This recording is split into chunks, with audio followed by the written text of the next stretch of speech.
kidding me. He's back. The guy who stuffed documents in his pants and in his socks, took them home. Well, first of all, walked outside of the National Archives, hid them under a construction trailer after checking and looking in the windows of the Justice Department to make sure he wasn't being watched.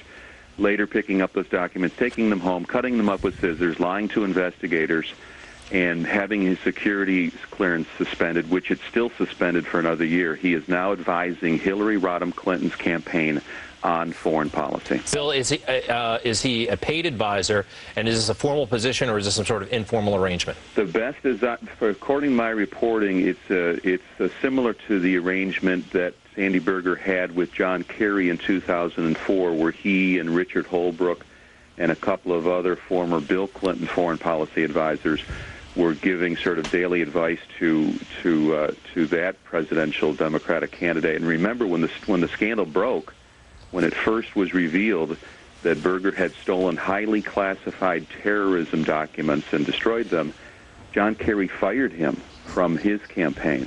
So it makes it all the more interesting that Hillary Rodham Clinton now has hired Sandy Berger. So, Bill, Hillary Clinton must believe that Berger is such a valuable advisor that she would risk the public relations potential disaster here.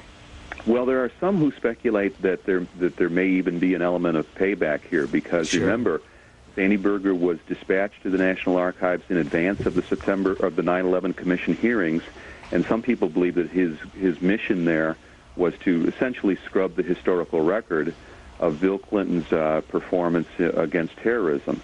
So, you know, there are some who are speculating that because he did that, because some of these documents are now gone from the public record forever, that Hillary is rewarding her. It's hard to get inside her head and figure out what her motivation is, frankly. Right.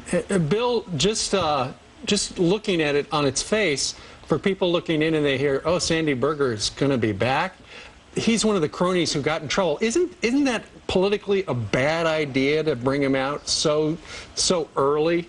Well, it seems to be, you know, it would seem to connote all of the bad stuff from the Bill Clinton era. Yeah. You know, the scandal, the old crew is back, the old team is back in action. And I don't know why she would do this when it does raise those questions. Again, you've got Barack Obama, you know, out there portraying himself as the fresh face, right, the guy that's not sort of been corrupted by the system, and to have her coming forward and using Sandy Berger. This is a guy who, you know, was fined $50,000. He was placed on probation for 2 years. And remember, he lied. He lied to the public. He lied to investigators. He came out and said, well, this was sloppiness. I inadvertently made a, you know, I accidentally grabbed a couple of documents and kept them. But, Bill, at some point, let's say that Hillary Clinton becomes the Democratic nominee, she's going to have access to national security briefings, and that's going to include some sensitive information.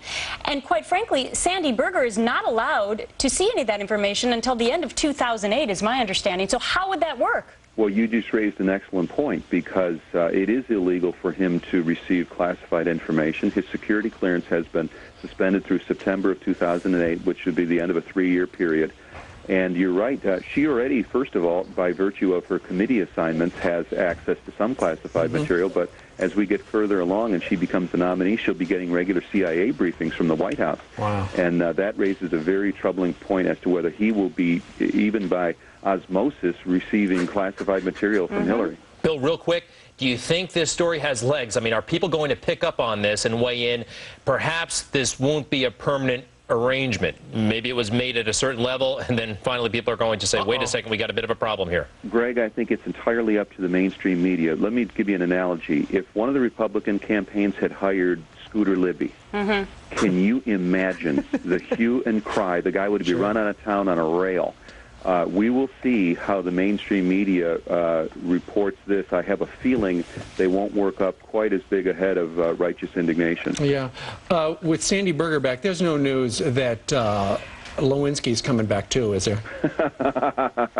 The old crew is back in town. I'm not sure it's going to go that far, though. All right. Bill Salmon from the Washington Examiner, thank you very much. And Bill, once again, the name of your brand new book that's terrific is? The Evangelical President.